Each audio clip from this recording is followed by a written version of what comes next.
In a single afternoon this month, the ground beneath China cracked open in 3 completely different places, hundreds of miles apart, and almost nobody outside the country noticed. A deep jolt near the Afghan border, a sudden shallow quake in the high desert of the west, and behind it all, a pattern that has been quietly building for months, one that has left entire towns in Sichuan sleeping with their shoes on. Something is stirring beneath one of the most geologically stressed nations on Earth. And tonight, I want to walk you through exactly what the data is showing, because the real story is far more interesting than the panic you'll see everywhere else.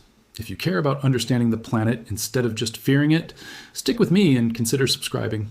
Because what's happening across China right now is a genuine case study in how our world actually works.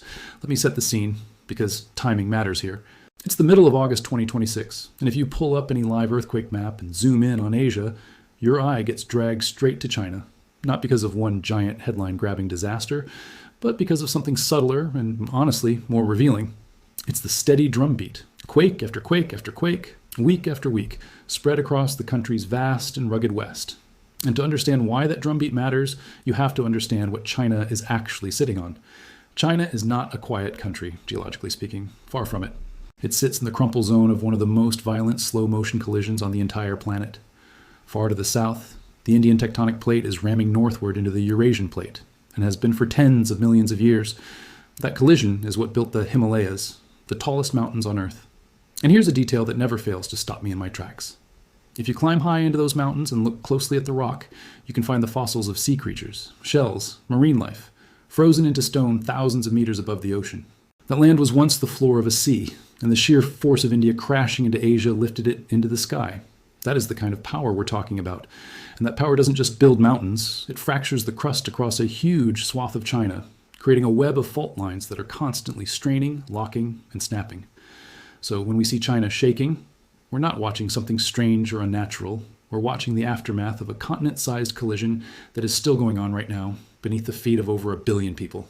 Now, let's get specific, because the past few days have delivered a near-perfect illustration of the different ways this stress reveals itself. Start with the one that caught my attention first, because it's the kind of quake most people completely misunderstand. On the morning of August 18th, a magnitude 5.5 earthquake struck near the town of Jurm in the Badakhshan region, right where Afghanistan brushes up against China's far western edge. Now, a 5.5 doesn't sound like much, but the number that matters here isn't the magnitude, it's the depth. This earthquake originated roughly 121 kilometers below the surface. That is extraordinarily deep. Most of the earthquakes that flatten cities happen within the top 10 or 15 kilometers of the crust. This one came from more than 70 miles down, deep inside the earth. So why does that matter, and why did I flag it right away? Because deep earthquakes like this one are telling us a story about what's happening far below, where one slab of the planet is being forced down beneath another. The rock down there is under immense pressure and heat, and when it finally fails at those depths, it's a signature of the enormous tectonic machinery grinding away beneath the whole region. Deep quakes rarely cause dramatic surface destruction, precisely because their energy has to travel so far to reach us, spreading out and weakening along the way. But they're a reminder that the stress isn't just at the surface, it's threaded through the entire thickness of the crust and beyond. And in a region already laced with fault systems, that deep churning is part of the same larger picture we're going to keep coming back to tonight. Before I go further, I want to hear from you. Drop a comment and tell me, when you picture an earthquake, do you imagine it happening right beneath your feet?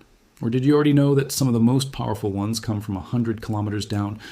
I'm genuinely curious how many people know this, because that one fact, depth, changes how you read every single quake on the map. Now hold that thought, because the very same day on the other side of China's western frontier, something completely different happened. And this one is a textbook example of why depth is everything. In the central western part of the country, in Qinghai province, a magnitude 5.9 earthquake struck. It landed about 269 kilometers southeast of the city of Dunhuang, out in a mountainous, thinly populated stretch of high desert. And unlike the deep Afghan quake, this one was shallow, only about 10 kilometers down. That combination, a nearly 6 magnitude quake at a shallow depth, is exactly the kind of event that can do real damage, because the energy has almost no distance to travel before it slams into the surface. Buildings feel the full force of it. But here's where geography stepped in as a kind of accidental protector. This quake struck out in the middle of nowhere, far from any major city. The population density in that immediate area is low. So while the alert systems flagged it as significant, and it would have been terrifying for anyone living nearby, it didn't produce the mass casualties a similar quake would cause under a crowded metropolis. And that's a pattern worth sitting with. So much of whether an earthquake becomes a catastrophe or just a statistic comes down to two things almost entirely outside human control: how deep it is and who happens to be living above it. Move that exact same 5.9 a few hundred kilometers and put it under a city of millions at the same shallow depth, and we'd be having a very different conversation tonight. So in the span of one single day, China gave us two faces of the same underlying force: a deep, powerful jolt near the western border, a signature of the machinery far below, and a shallow, sharp shock in the high desert that could have been devastating but landed in an empty place. Two very different earthquakes, one shared cause, that relentless northward push of India into Asia. And this is where the story stops being about two isolated events and becomes about something bigger.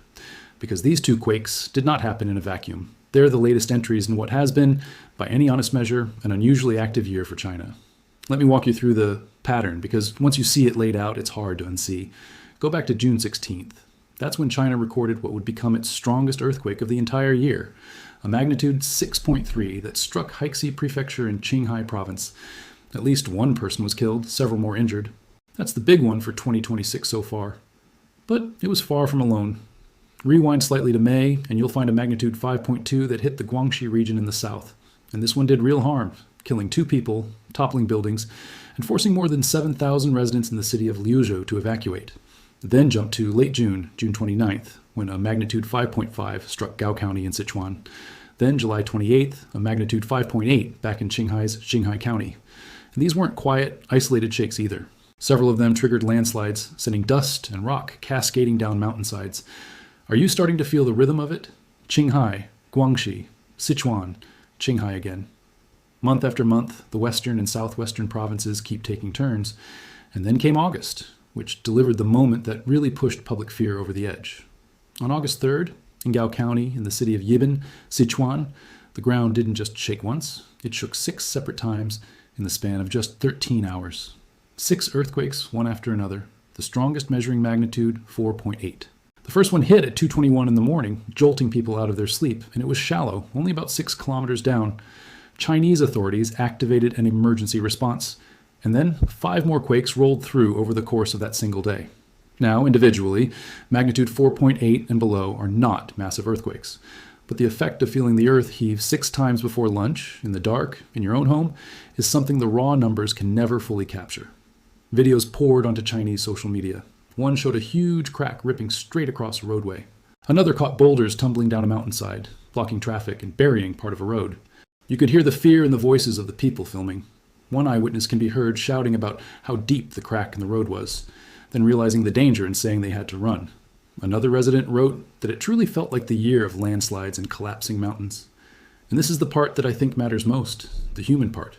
One woman posted a video that stuck with me. She said that the previous night's shaking hadn't even sunk in before it started all over again, that her hands went weak with fear, and she asked simply, "What are we supposed to do, and when will these earthquakes finally stop?" That question, when will it stop, is the emotional core of what's happening across Western China right now. It's not really about any single magnitude number. It's about living with a ground that refuses to hold still. But there was a second layer to the public anger, and it's one I want to dig into because it's genuinely important. Alongside the fear, people started criticizing China's earthquake early warning system. China has invested heavily in a network designed to detect a quake the instant it begins and blast out alerts to people's phones and TVs a precious few seconds before the shaking arrives. Even 10 seconds of warning can be enough to drop, cover, and hold on, or to pull away from a window. But during the Sichuan swarm, residents complained bitterly. One person said the warnings used to come about 10 seconds before the shaking, but now the alert was going off at the exact same moment the ground started moving, giving no time to react at all. Another said they never received a warning during a strong late-night quake and declared the monitoring system had completely failed. Now, I want to be fair and precise here because this is exactly the kind of thing that gets twisted online. Early warning systems are genuinely remarkable technology, but they have a hard physical limit. If you're very close to where an earthquake begins, the warning simply cannot outrun the shaking, because the alert and the seismic waves are racing away from the same point at the same instant. For a swarm happening directly underneath the community, near zero warning isn't necessarily a broken system. It might just be physics. But whether the frustration is fully fair or not, the perception matters enormously, because a warning system only saves lives if people trust it. And trust, once shaken, is very hard to rebuild. So let's step back and ask the question everyone actually wants answered. Does all of this mean a truly massive earthquake is coming to China?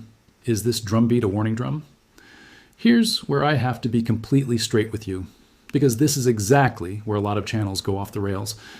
The honest scientific answer is that a cluster of moderate earthquakes spread across different provinces and different fault systems is not a reliable predictor of a coming megaquake. A quake in Guangxi in the south and a quake in Qinghai in the northwest are hundreds of miles apart, on entirely different faults, and they are not physically pushing on each other in any direct, provable way. It would be dishonest to look at a busy year on the map and tell you the big one is imminent. Nobody on Earth can predict earthquakes that way. Anyone who tells you they can, with a specific place and a countdown of days, is selling you fear, not science. And I'd rather lose your click than lie to you. If you appreciate that kind of straight talk, here's the second thing I'd love your thoughts on. Tell me in the comments, would you rather a channel give you a dramatic prediction that's probably wrong, or an honest answer that admits what we don't know? I ask because the entire disaster content world runs on the first one, and I've chosen the second. And I want to know if that's what you actually want too. But, and this is the crucial but, saying we can't predict the exact big one is not the same as saying there's nothing to watch. Because there absolutely is. When you zoom out and look at China's fault structure, particularly along the edges of the Tibetan Plateau and the great fault systems of the West, the historical record is sobering. This region has produced monsters before. Back in 1920, a magnitude 7.9 earthquake devastated the area, one of the deadliest in human history. In 2001, another massive quake around magnitude 7.8 struck the high plateau.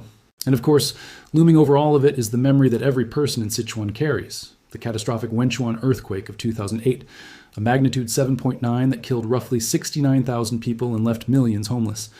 That is why, when the ground rumbles 6 times in one morning in Sichuan, the fear isn't irrational, it's memory. These communities know in their bones what this fault system is capable of. So the correct way to hold all of this, the intellectually honest way, is somewhere in the middle. On one side, the fringe idea that a busy month guarantees an imminent disaster is not supported by the science. On the other side, dismissing Western China as low risk would be foolish because the region sits on faults that have delivered magnitude 7.9 catastrophes multiple times in the last century alone. The truth is that China's West is one of the most seismically loaded landscapes on the planet, always. And years like this one are simply that underlying reality making itself visible. And that word visible is really the heart of tonight's story. Because here's what I want you to take away. The reason we can even have this conversation, the reason we know about a 5.5 deep under Afghanistan and a 5.9 in the Qinghai desert and 6 little quakes before dawn in Yibin, is that we now have an extraordinary ability to watch the planet in near real time. A century ago, most of these events would have come and gone in remote mountains with no record at all. Today, sensors around the world catch them within seconds, pin down their location and depth, and stream it all to anyone with a screen. That flood of data can feel overwhelming, even frightening, because suddenly you're aware of just how restless the Earth truly is. But awareness is not the same as danger increasing. Often, it just means our eyes have gotten better. Now I want to draw a clear line, because separating real signals from noise is the whole point of a channel like this. There's a temptation, whenever the ground gets busy, to reach for exotic explanations. Space weather, solar activity, distant cosmic forces supposedly triggering the quakes. And I understand the appeal. It feels like a hidden pattern, a secret the experts are missing. But I've looked hard at that data, and the honest verdict is that there is no reliable demonstrated link between solar activity and the timing of earthquakes. When someone claims a coronal event will trigger a magnitude 8 within 3 days, and then it doesn't happen, and then the explanation shifts to, well, it actually takes 30 days, or a year. That's not a theory anymore. That's a prediction engineered, so it can never be proven wrong. Real science makes a claim, tests it against what actually happens, and accepts the result. And the result here is clear. What moves the ground beneath China is not the sun. It's the slow, colossal grinding of tectonic plates, driven by heat rising from deep within the Earth's interior, the same engine that's been building the Himalayas for 50 million years. I bring this up not to attack anyone, but because I think you deserve to know why the ground is shaking, not just be handed a scary story that happens to get clicks. The real explanation, plate tectonics, is honestly more awe-inspiring than any of the myths. An entire continent, India, is plowing into another, Asia, at about the speed your fingernails grow, and that unimaginably slow motion is enough to raise the roof of the world and rattle 1 billion people. You don't need to invent cosmic forces. The truth is already spectacular. So let's bring it all home. What does the picture across China actually look like tonight when you strip away both the panic and the fringe theories and just read the data honestly? You have a nation sitting in the active crumple zone of a continental collision. You have a year of elevated but not unprecedented activity, concentrated in the western and southwestern provinces, Qinghai, Sichuan, Guangxi. You have a genuine strongest of the year event, that June magnitude 6.3 in Haixi. You have a nerve-wracking swarm in Sichuan that shook a community 6 times before noon and reopened old wounds from 2008. You have real, understandable public fear and real worth examining frustration with warning systems that hit the hard wall of physics. And underneath all of it, you have the same patient, unstoppable force that has been shaping this land since long before anyone was here to feel it. Will there be another great earthquake in Western China someday? Almost certainly yes, because the faults that produced 1920 and 2001 and 2008 have not gone anywhere, and the pressure never truly stops building. But will it be tomorrow or next week, triggered by a swarm or a solar flare or a countdown someone posted online? Nobody knows, and anyone who claims otherwise is guessing.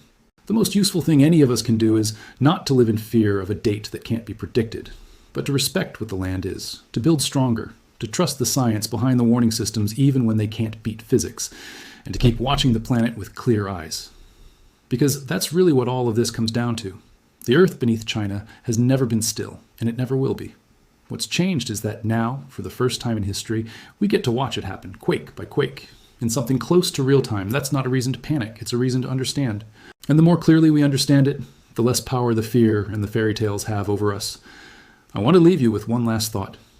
Somewhere in Western China tonight, someone is lying awake, still feeling phantom tremors, wondering when the ground will finally settle.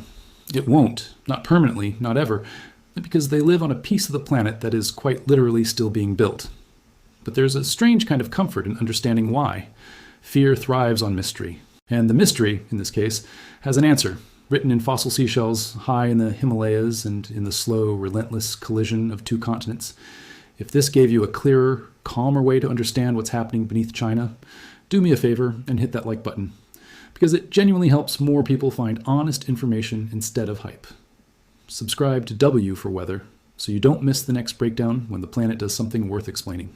And I really do want to hear from you down in the comments, especially on those 2 questions I asked, about depth and about honesty over hype. I read them all, and your thoughts shape what I cover next. Stay curious, stay grounded, and I'll see you in the next one.